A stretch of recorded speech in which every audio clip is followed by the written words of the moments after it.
हम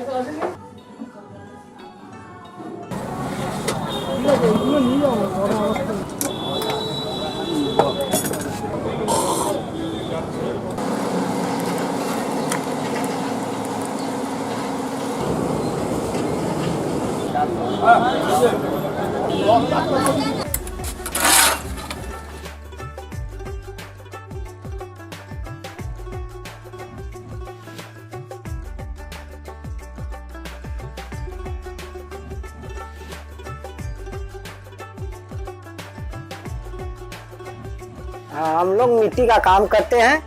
मिट्टी जो है हमारी जीवन की रोजी रोटी है। और मिट्टी ये जो है हम लोग भाड़ बनाते हैं। हम लोगों का गांव है बनारस, जो देश बोलते हैं इसको, हम लोग का देश है बनारस। हम लोग बनारस से यहाँ 3 पीढ़ी से रह रहे हैं। ये हमारे दादू जी आए थे 1942 में। 1942 में आए यहाँ आके वो लोग मिट्टी का काम शुरू किए।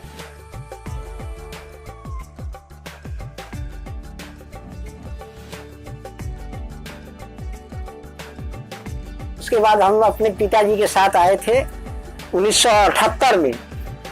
यहाँ आए थे तो उसके बाद हम आस्ते आस्ते सीखने लगे। सीखते सीखते जैसे जैसे सीखे वैसे वैसे हमारे हाथ में हुनर होते गया। उसके बाद पिताजी हमारे छोड़ के गांव बैठ गए और हम लोग चला रहे हैं।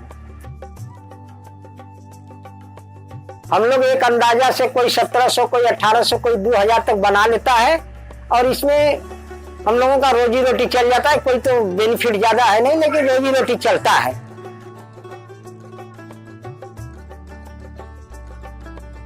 जब मिट्टी का भाड़ बनाने के लिए मिट्टी मंगाते हैं तो इसमें बालू वालू मिट्टी नहीं चलता है। इसमें प्योर ईटेल माटी रहता है, जिसको पूरा चीट बोलते हैं। चीट रहना चाहिए, ईटेल रहता है जिस पर कि आप पैर रखिए तो स्लिप कर जाता है। वो मिट्टी हम लोगों को लगता है ईटेल माटी। इसके बनाने की सही विधि यही है कि इसको माटी बढ़िया से खूब बना लीजिए। बनाने के बाद कोई गीला मिट्टी हो जाएगा तो बड़ा भाड़ नहीं बनेगा।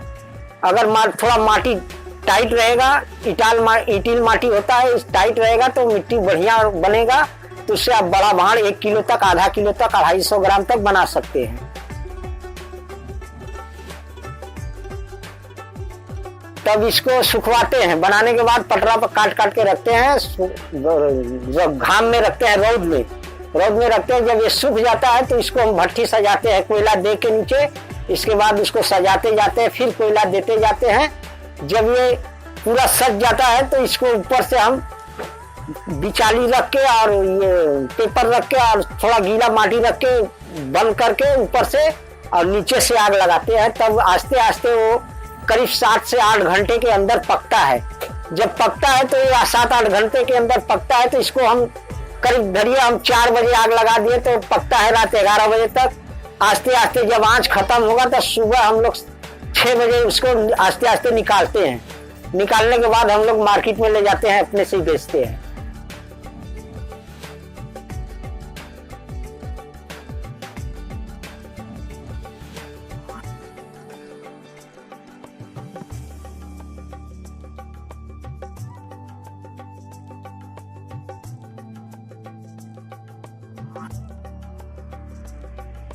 इसमें कोई कास्टिक नहीं होता है। जैसे कि आप पॉलीथीन बनाते हैं, पॉलीथीन में कास्टिक होता है। चाय पीने का कप में भी कास्टिक होता है। वो कास्टिक अगर गर्म चाय डालते हैं तो कास्टिक उसमें उठता है। लेकिन इसमें चाय के भाड़ में कोई कास्टिक नहीं है, कोई रोग ब्याज नहीं होता है। मिट्टी का चीज इतना सुंदर, इतना बढ़िया होता है।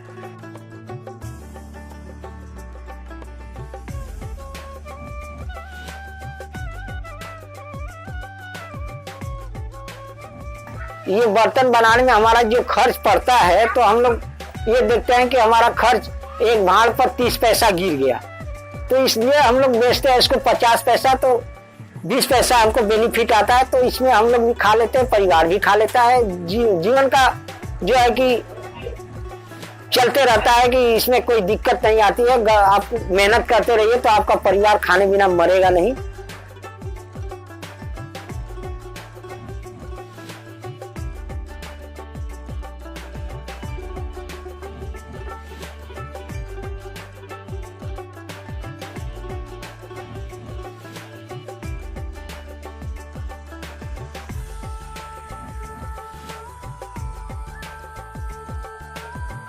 मिट्टी का बर्तन जो है धीरे धीरे खत्म नहीं होगा। ये दर पीढ़ी आती चली आ रही है और चलती रहेगी। क्यों कि इसमें चाय भी पीते हैं, हर काम में आता है, शादी में आता है, शादी में मटका लगता है, और मिठाई दुकान में जाता है तो 100 ग्राम दही भी इसमें जाता है। तो ये मिट्टी का काम बंद नहीं होगा, ये दर पीढ़ी चलते रहेगा, थोड़ा कम थोड़ा बेसी। अभी थोड़ा बेसी है, इसके बाद आस्ते आस्ते जब बच्चे नहीं सीखेंगे तो थोड़ा कोई कम बनाने वाला रहेगा तो वो बना के बेच भी करेगा। रह गया कि बंद एकदम खत्म नहीं होगा।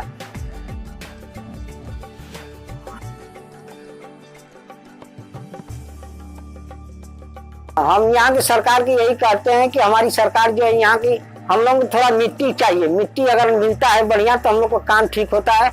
यहाँ की सरकार अगर मिट्टी एक बार दी थी तो वो भी जमीन वापस ले ली। इसलिए हम लोग सोचते हैं कि कोई सरकार यहाँ ऐसा है जो हेल्प दे हम लोगों को कि भाई इसमें जो सुरक्षित है, इससे खाने से कोई रोग नहीं है इसमें, तो इसको बढ़ाया जाए आगे। लेकिन देखते हैं कि कोई मदद नहीं मिलता है तो ये और पीछे जा रहा है, क्योंकि हम लोगों को मिट्टी मिलता नहीं है सही से। अगर मिट्टी सही से मिले तो बर्तन सही से बनेगा। जो भी बर्तन बनाइए मिट्टी का वो बढ़िया बनेगा।